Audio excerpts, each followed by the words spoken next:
तो देखिए स्टूडेंट्स, आज जो अपन टॉपिक देख रहे हैं वो है आपका इकोनॉमिक्स का एक पुराना टॉपिक, क्लासिकल थ्योरी की उसमें आता है फिजियोक्रेसी। फिजियोक्रेसी अराउंड 1750 के आसपास हुई थी, फ्रांस में हुई थी। उस वक्त किंग थे लुइस 15, और एक लीडर थे उनके क्विस्ने, और जो कि है ना एग्रीकल्चर को बेसिकली प्रमोट करते थे। तो फ्रांस का 1750 का टाइम है, उसके हिसाब से अपन को सोचना है। तो उनके एक कॉमर्स मिनिस्टर थे लुइस 14 के, उससे पहले जेबी कॉलबर्ट, और वो मर्केंटलिज्म को प्रमोट करते थे। और बेसिकली मर्केंटलिज्म जो है वो जेबी कॉलबर्ट का ही कॉन्सेप्ट जो है वो माना जाता है। और इनके अकॉर्डिंग क्या होता था कि नोबिलिटी जो है वो एग्जाम फ्रॉम टैक्स है, मतलब जो राजे महाराजे हैं और बड़े सेठ हैं, उन लोगों पे टैक्स नहीं लगेगा, ऐसा उनका उन्होंने सोचा।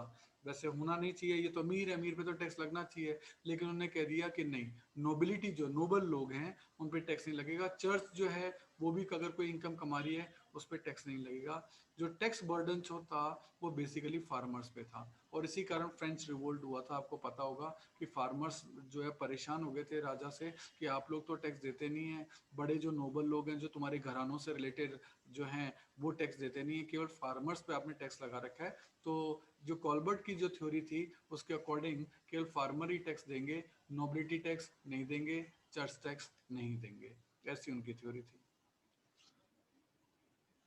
सो अगेंस्ट द मर्केंटिज्म, फिजियोक्रेसी को प्रमोट किया क्विंसी ने।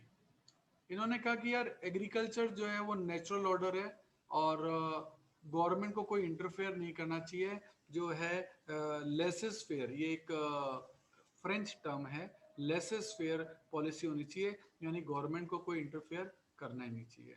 उसके अकॉर्डिंग उन्होंने कहा कि यार देखो, इकोनॉमी के अंदर दो सेक्टर होते हैं, एक होता है प्रोडक्टिव सेक्टर और एक होता है स्टराइल सेक्टर, स्टेराइल बोलते हैं इसको। तो प्रोडक्टिव सेक्टर में कौन कौन होते हैं? पीजेंट होते हैं और लैंडलॉर्ड, जो उस जमीनों के मालिक हैं, किसान हैं, ये होंगे। बेसिकली इनका काम तो एग्रीकल्चर करना है। और इस थ्योरी के अकॉर्डिंग वैल्यू जनरेशन है ना, वो सिर्फ एग्रीकल्चर सेक्टर में ही होता है, बाकी सेक्टर में वैल्यू जनरेशन नहीं होता। तो ये एक नई चीज बनाते हैं जो कि प्रोड्यूस की करते हैं जमीन से।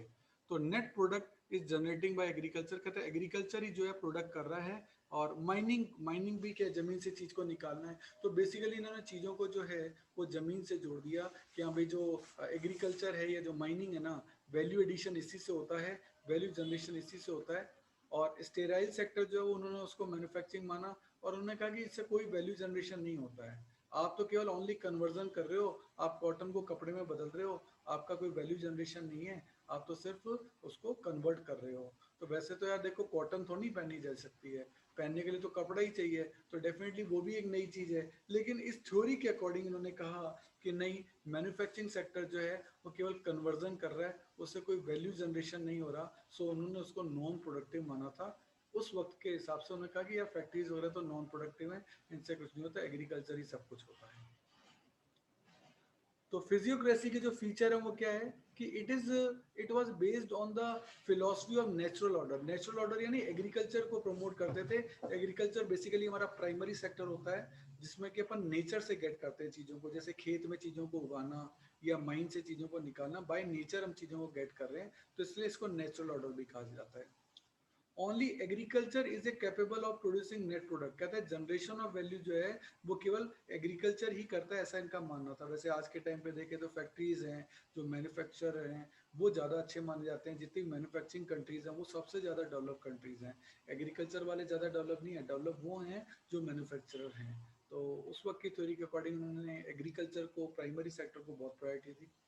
इसके अलावा organ organisation of economic activity and economic sector, कहता है इकोनॉमिक एक्टिविटी और इकोनॉमिक सेक्टर को ऑर्गेनाइज करना चाहिए।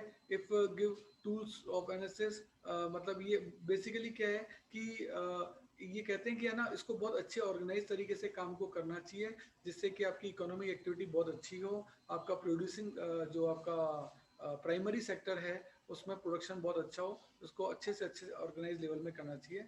It advocated single tax system, इनका सिंगल टैक्स सिस्टम होना चाहिए, जो भी आपका नेट प्रोडक्ट होगा उस पर आपका सिंगल टैक्स जो है वो एप्लीकेबल होना चाहिए।